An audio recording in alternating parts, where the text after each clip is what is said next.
वो अप्रैल का दूसरा महीना था। मध्याह्न होने ही वाला था। मैं पेट्रोल लेकर अपनी खटाला लूना से घर लौट रहा था। फ्यूल स्टेशन मेरे घर से करीब 12 किलोमीटर दूर था। बीच में छोटे छोटे 2 गांव थे। एक नाला और सड़क के दोनों ओर घना जंगल फैला हुआ था। वो नाला, जिसे स्थानीय लोग खड़फड़ी नाला कहते थे, नीचे गहराई में था।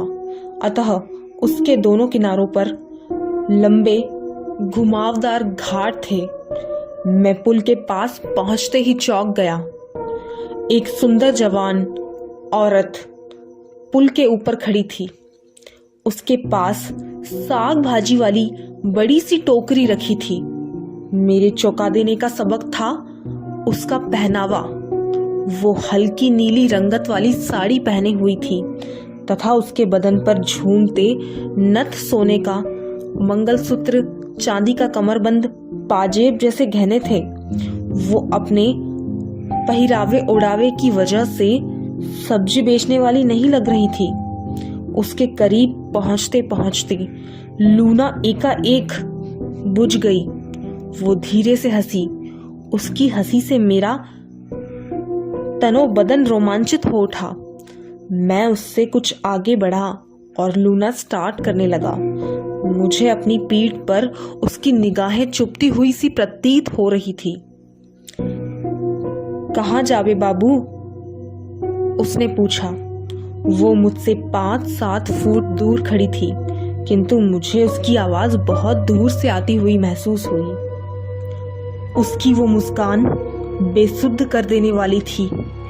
उस औरत से मेरी तीसरी मुलाकात उसी रोज बाजार में हुई। वो बाजार के बीचों बीच तेंदु वृक्ष के नीचे सब्जी भाजी की दुकान सजाकर बैठी थी। उसकी दुकान काफी बड़ी थी, जिसमें तरह तरह की सब्जियां, भाजियां करीने से सजी हुई थी। उनका एक टोकरी में सामान किसी भी तरह से संभव नहीं था। उसने अधिकतर सामान दूसरे दुकानदारों या गांव वालों से खरीदा होगा। बहुत से व्यापारी बोझ ढोने की जहमत ना उठाकर गांव वालों से ही कम कीमत में साग भाजियां या वनोपज खरीदकर मुनाफा कर लेते हैं, और ये औरत भी ऐसा ही करती होगी। उसने मुझे पहचान लिया, मुस्कुराकर मेरा अभिवादन की तथा सिर को हल्की सी जुम्बिश देकर समीप आने का इशारा की। यदि मैं ये कहूं कि मैं तब भी उस अज्ञात स्त्री के नयनों के प्रहार से घायल नहीं हुआ था, तो वो सरासर झूठ होगा। मैं ये भी अनुभव कर रहा था कि कोई अज्ञात शक्ति मुझे उसके समीप जाने से रोक रही थी। अभी मैं इसी ऊहापोह में था कि जरूरत की सब्जी भाजी इससे खरीदूं या नहीं। तभी एकाएक जोरों का शोर उठा।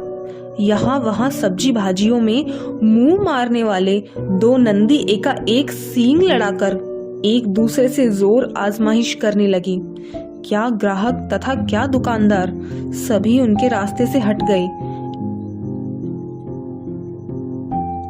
जिनके पास छाते या छड़ियां थी, वे नंदियों को रोकने भागने लगे।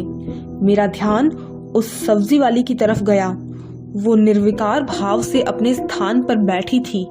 उसने स्वयं को या अपने सामान को बचाने का कोई भी प्रयास नहीं किया। दोनों बैल लड़ते हुए जैसे ही उसके दुकान के पास पहुंचे, लड़ना छोड़कर हाफने लगे तथा कुछ ही देर में शांत हो इधर उधर हो गए।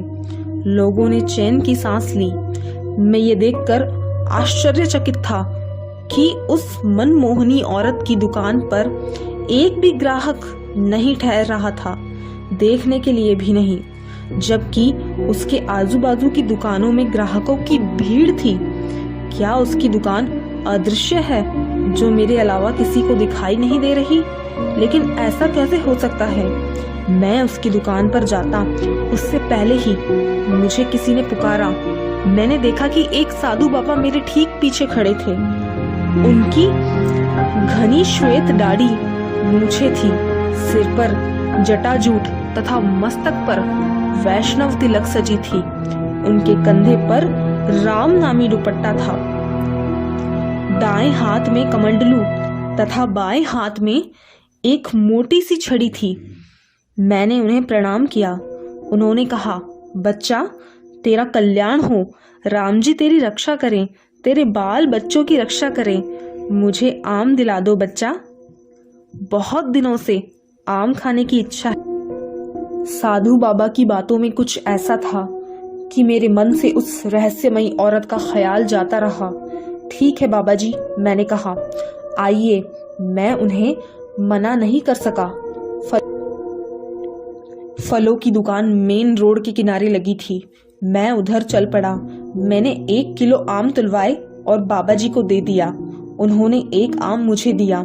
लो बच्चा, ये प्रसाद खाओ। मैंने उसे माथे से लगाकर थैले में रख लिया। साधु बाबा आम लेकर तथा आशीर्वाद देकर चले गए। इसके बाद मैंने खरीदारी शुरू की। मुझे उस रहस्यमयी औरत का ख्याल आया। तब मैं तेंदु वृक्ष के पास पहुंच गया जहां उसकी दुकान थी। इस बार मुझे ना वो औरत दिखी और ना ही उसकी दुकान दिखी। 10-12 मिनटों में उसका सारा सामान बिक गया और वो चली भी गई। ये मेरे लिए बड़ी हैरानी की बात थी। मैंने श्रीमती जी को बाबा जी के बारे में बताया, किंतु उस रहस्यमयी औरत की बात छिपा गया। वे बोली, उन्हें आम देकर आपने सही किया। संध्या हुई। तब मैं दीपक जलाने मंदिर गया। हनुमान जी के सामने एक पका हुआ कलमी आम रखा। कोई भक्त चढ़ा गया था। मैंने उस दिन आम का प्रसाद बांटा और स्वयं भी पाया। इसके बाद पूरा सप्ताह निकल गया। कोई उल्लेखनीय घटना नहीं हुई।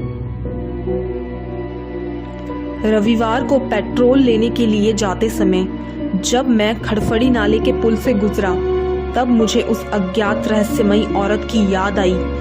वो औरत मुझे कहीं नहीं दिखी। वो मुझे वापसी में दिखी। वो मकान के दरवाजे पर खड़ी थी। मेरी लूना मेरे ना चाहते हुए भी बरबस ही पुल पर रुक गई। वो औरत मुझे देखकर बड़े ही दिलकश अंदाज में मुस्कुराई तथा पास आने का इशारा की। मुझे पहली बार भय लगा। मेरे मुख से बजरंग बाण की चौपाइयां बरस पड़ी।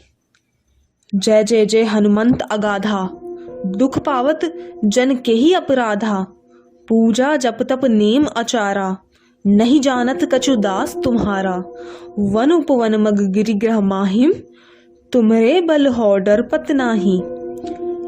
हनुमान जी का स्मरण करते ही उस औरत ने मुझे घूर कर देखा। तभी मेरी गाड़ी स्टार्ट हुई। मैंने घर पहुंचकर ही दम लिया। अब मुझे पूरा विश्वास हो गया था कि वो औरत साधारण नहीं है, वो कोई प्रेतनी है। मुझे उस औरत के बारे में अपनी पत्नी को बता देना उचित लगा।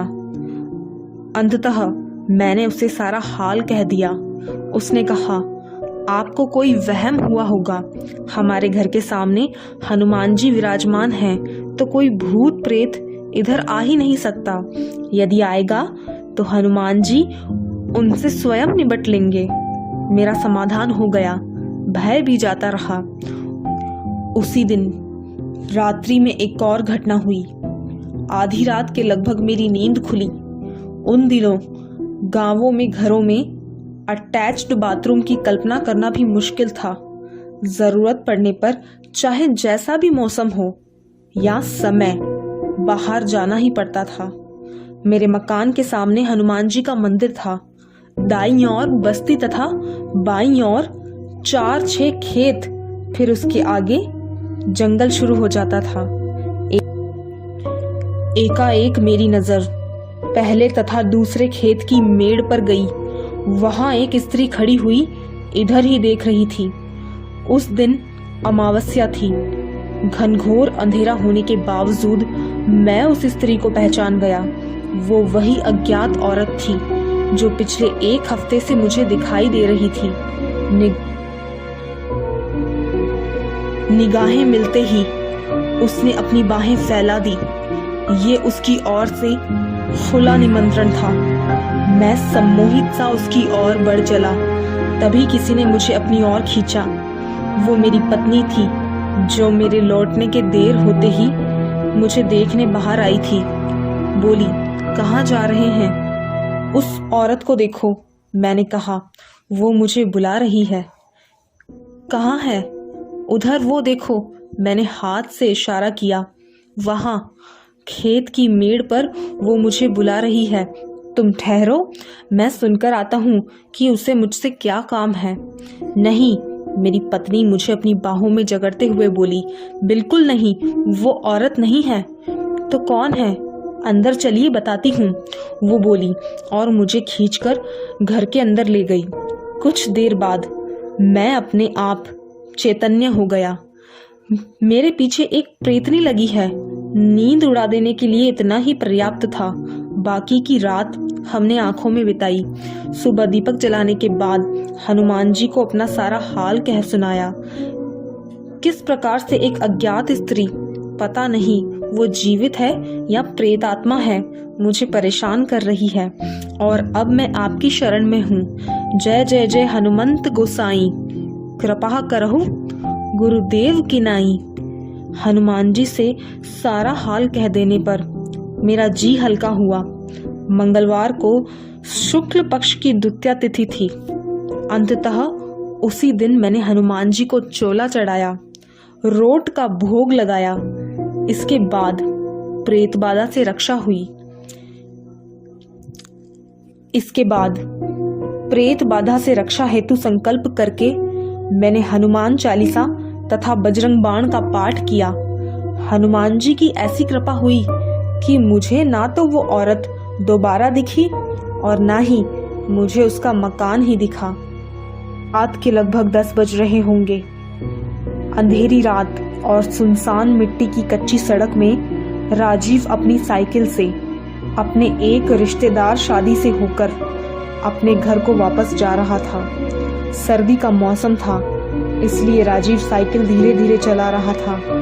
चल रही ठंडी हवा राजीव के चलते खून को जमा रही थी। रात का काला अंधेरा और खेतों के बीच से जाती हुई सुनसान सड़क कहीं ना कहीं राजीव को थोड़ा डराने का काम कर रही थी। वैसे तो राजीव कभी डरता तो नहीं था, पर इस तरह का जो माहौल था वो किसी भी इंसान को थोड़ा तो डरा ही देता। राजीव मन, क्योंकि उस समय चल रही ठंडी हवा राजीव के चलते खून को जमा रही थी। रात का काला अंधेरा और खेतों के बीच से जाती हुई सुनसान सड़क कहीं ना कहीं राजीव को थोड़ा डराने का काम कर रही थी। वैसे तो राजीव कभी डरता तो नहीं था, पर इस तरह का जो माहौल था वो किसी भी इंसान को थोड़ा तो डरा ही देता। राजीव मन ही मन बस यही सोच रहा था कि कितनी जल्दी वो बस अपने घर पहुंच जाए, क्योंकि सर्दी भी बहुत हो रही थी और अभी उसका घर यहाँ से लगभग 6 किलोमीटर की दूरी पर होगा। इसलिए राजीव भी बिना रुके बस अपनी साइकिल से चले जा रहा था। राजीव अभी 2 या 3 किलोमीटर ही आगे आया होगा कि तभी उसने देखा कि थोड़ी ही दूर पर कुछ लोग एक खेत में बैठकर आग तप रहे हैं। ठंड तो राजीव को बहुत लग रही थी, इसलिए उसने सोचा कुछ देर यहाँ उन लोगों के साथ बैठकर आग ताप लेता हूँ, फिर उसके बाद आगे जाऊंगा। यही सोचकर राजीव अपनी साइकिल से उतरा और पैदल ही अपनी साइकिल को उन लोगों तक ले गया।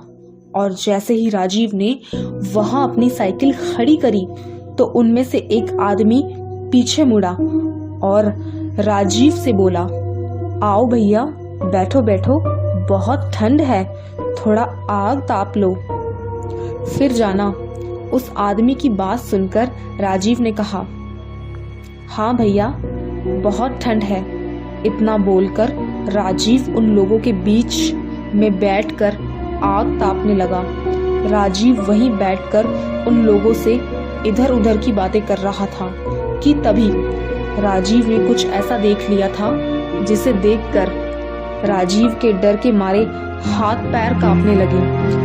उसकी रगों में चलता खून मानो जम सा गया, क्योंकि उसने देखा कि वो जिन लोगों के साथ बैठा था उन सब के पैर उल्टे थे, पर उन सबको देखकर कुछ ऐसा भी नहीं लग रहा था कि वो इंसान नहीं और वो सब उसके साथ बिल्कुल सही से बात कर रहे थे।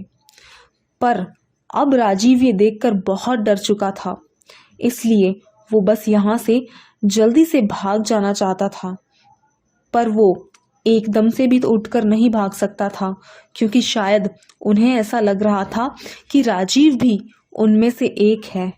इसलिए वो राजीव को कुछ नहीं कर रहे थे, या फिर उन्हें पता था और वो राजीव के साथ कुछ और ही करना चाह रहे थे।